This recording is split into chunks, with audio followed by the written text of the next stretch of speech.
Hello दोस्तों, नमस्कार।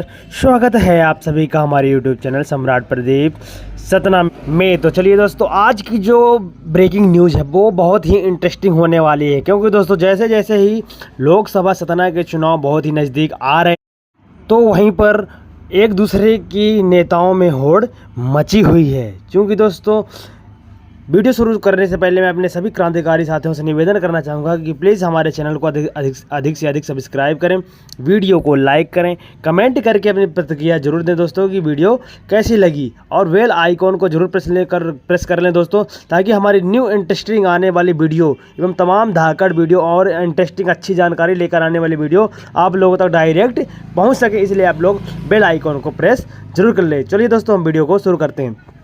तो दोस्तों, जो आज की सतना लोकसभा से जो इंटरेस्टिंग न्यूज़ निकल कर आ रही है वो ये है दोस्तों कि एक जो कांग्रेस पार्टी के पूर्व नेता प्रतिपक्ष रहे हैं अजय सिंह राहुल भैया जी, जी हाँ दोस्तों, अजय सिंह राहुल भैया जी का एक थोड़ा सा बयान बहुत तेज़ी के साथ वायरल हो रहा है। क्योंकि दोस्तों उन्होंने कहा है कि कांग्रेस पार्टी को चुनाव लड़ना ही नहीं चाहिए। उन्होंने क्यों ऐसा कहा? क्योंकि ये भी हो सकता है दोस्तों, ये मामला हो सकता है कि उन्हें को टिकट नहीं मिली, इसलिए उन्होंने ऐसा बोला होगा कि कांग्रेस पार्टी को चुनाव नहीं लड़ना चाहिए। क्योंकि उन्होंने कहा कि जिस प्रकार से जो विधानसभा चुनाव में जो रिजल्ट सामने आए हैं, अगर जो उन्हीं के हिसाब से देखा जाए दोस्तों, तो उन्हीं के हिसाब से उन्होंने ऐसा बोल दिया होगा। क्योंकि जिस प्रकार से परिवर्तन की लहर चल रही थी कांग्रेस पार्टी को, और जिस प्रकार से रिजल्ट और मामले सामने आए, तो उस हिसाब से देखा जाए तो कहीं ना कहीं कांग्रेस पार्टी को बहुत एवं भारी नुकसान हुआ है, और भारतीय जनता पार्टी की बम्पर जीत हासिल हुई थी। इसी परिवर्तन को देखते हुए एवं इसी माहौल को देखते हुए उन्होंने ऐसी बयानबाजी की है कि कांग्रेस पार्टी को चुनाव नहीं लड़ना चाहिए, और उनकी इस बयानबाजी से पूरे कांग्रेस पार्टी में हलचल मची हुई है। ऐसा क्यों हो सकता है दोस्तों? ऐसी बयानबाजी उन्होंने क्यों की? शायद उनको टिकट नहीं मिली इसलिए नहीं की है, या कि फिर कुछ और माजरा हो सकता है। जानते हैं उन्हीं की जुबानी, उन्हीं के मुंह से, उन्हीं का वीडियो। तो दोस्तों आप लोग गौर से सुने और देखें उन्होंने ऐसा क्यों कहा। देखिए, मेरा तो मानना है कि जिस तरह के नतीजे आए हैं तो लोकसभा चुनाव लड़ना ही नहीं चाहिए। क्या भरोसा?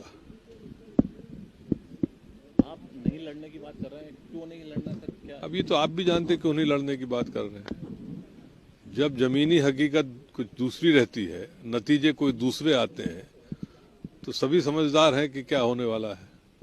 तो फिर बीजेपी कह रही है कि आप तो चाहे सुप्रीम कोर्ट भी चले जाएं ईवीएम को लेकर, लेकिन कांग्रेस की देन है ईवीएम मशीन। नहीं, कांग्रेस की देन होगी, लेकिन पुनर्विचार करने के तो अमित शाह जी और नरेंद्र मोदी जी सोच सकते हैं।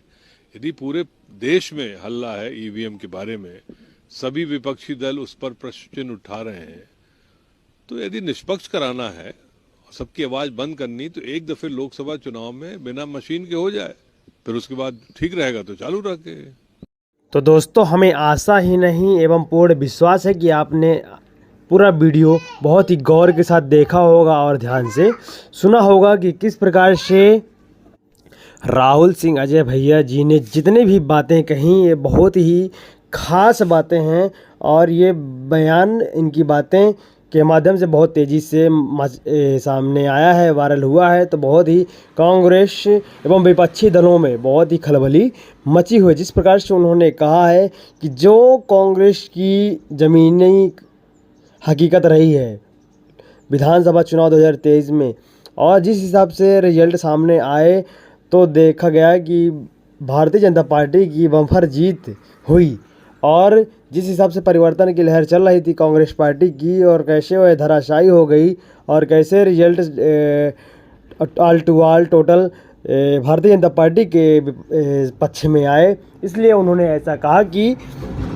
कांग्रेस पार्टी को चुनाव लड़ना ही नहीं चाहिए। इसलिए दोस्तों उनके इस चुनाव में ऊपर से लेकर केंद्र तक में होड़ मची हुई है, हलचल मची हुई है कि इस प्रकार से उन्होंने क्यों कहा। लेकिन दोस्तों उन्होंने आगे एक बात को लेकर और अपनी बात रखी कि ईवीएम को लेकर अपनी बात रखी कि अगर जो जिस प्रकार से विपक्षी दलों में होड़ मची हुई है और विपक्षी दलों का कहना है कि इस बार लोकसभा चुनाव ईवीएम से हो जाएं लोगों का, लेकिन भारतीय जनता पार्टी के ऊपर उन्होंने टिप्पणी की कि भारतीय जनता पार्टी कहती है चाहे आप लोग सुप्रीम कोर्ट में चले जाइए, चाहे कहीं भी चले जाइए, क्योंकि ईवीएम मशीन को लेकर तो कांग्रेस ही आई थी सर्वप्रथम, और सर्वप्रथम पूरे देश में चुनाव ईवीएम ने ही कराया था। लेकिन उन्होंने ये भी कहा है कि समीक्षा तो होनी चाहिए, अगर जो पूर्वानुमान लगाया जाए दोस्तों तो कहीं ना कहीं समीक्षा होनी चाहिए और इस बात को लेकर भी पुनर्विचार होना चाहिए कि नरेंद्र मोदी जी, अमित शाह जी इस बात को लेकर भी पुनर्विचार कर सकते हैं और बिना ईवीएम के भी बैलेट पेपर से मतदान करा सकते हैं। अगर जो शांति का माहौल चाहते हैं कि बहुत से विपक्षी दलों का कहना है कि ईवीएम में कहीं ना कहीं गड़बड़ी है, इसलिए बम्पर वोटिंग भारतीय जनता पा रही है और हर जगह से बम्पर वोटिंग के कारण, ईवीएम की हैकिंग के कारण हर जगह से जितने भी रिजल्ट जो चुनावी समीकरण आते हैं, चुनावी रिजल्ट आते हैं, सामने आते हैं, वह भी बीजेपी के पक्ष में ही जाते हैं। तो कहीं ना कहीं ईवीएम का अहम रोल हो सकता है उसमें, क्योंकि दोस्तों बहुत से लोग कहते हैं कि अगर जब पृथ्वी में बैठकर चंद्रयान को हैक किया जा सकता है, कंट्रोल किया जा सकता है, तो ये ईवीएम मशीन क्या चीज़ है। इसी को लेकर सभी तमाम विपक्षी दलों में होड़ है कि हलचल है कि इस बार जितने भी चुनाव हों, लोकसभा चुनाव हों, वे सभी के सभी ईवीएम मशीन से हों। और उन्होंने ये भी कहा कि अगर सभी तमाम विपक्षी दल चाहते हैं और उनकी अर्जी है, उनका निवेदन है और वो इस ईवीएम को लेकर तमाम तरह के प्रदर्शन भी कर रहे हैं ईवीएम मशीन को लेकर, तो एक बार निष्पक्ष कराना चाहते हैं, निष्पक्ष जांच कराना चाहते हैं, तो एक बार हो जाए बैलेट पेपर से चुनाव। क्या दिक्कत है? अगर जो बैलेट पेपर से चुनाव होते तो क्या दिक्कत जा रही है? कहीं ना कहीं खतरा हो सकता है भारतीय जनता पार्टी को, कहीं ना कहीं हार का सामना करना पड़ सकता है। इसलिए शायद भारतीय जनता पार्टी भी निष्पक्ष जांच कराना नहीं चाहती और ना ही ईवीएम को हटाकर बैलेट पेपर से चुनाव कराना चाहती है। तो यही बयान पूर्व नेता अजय सिंह राहुल भैया जी का बहुत तेज़ी से, थोड़ा सा पूरे ज़िले ही नहीं पूरे प्रदेश में बहुत तेज़ी के साथ वायरल हो रहा है और इसी के चलते बहुत ही तमाम पार्टियों और विपक्षी दलों में और ईवीएम को लेकर हलचल मची हुई है। चलिए दोस्तों, तो बहुत बहुत धन्यवाद। अब हम दोस्तों आप लोगों को पुनः मिलेंगे अपने नेक्स्ट वीडियो में, ठीक इसी प्रकार की इंटरेस्टिंग और रोचक जानकारी को लेकर मिलेंगे अपने नेक्स्ट वीडियो में। तब तक के लिए नमस्कार, प्रणाम। और सभी क्रांतिकारी साथियों से निवेदन करना चाहूँगा कि हमारे चैनल को बचाना चाहते हैं, सपोर्ट करना चाहते हैं तो अधिक से सब्सक्राइब करें और सपोर्ट करें। धन्यवाद।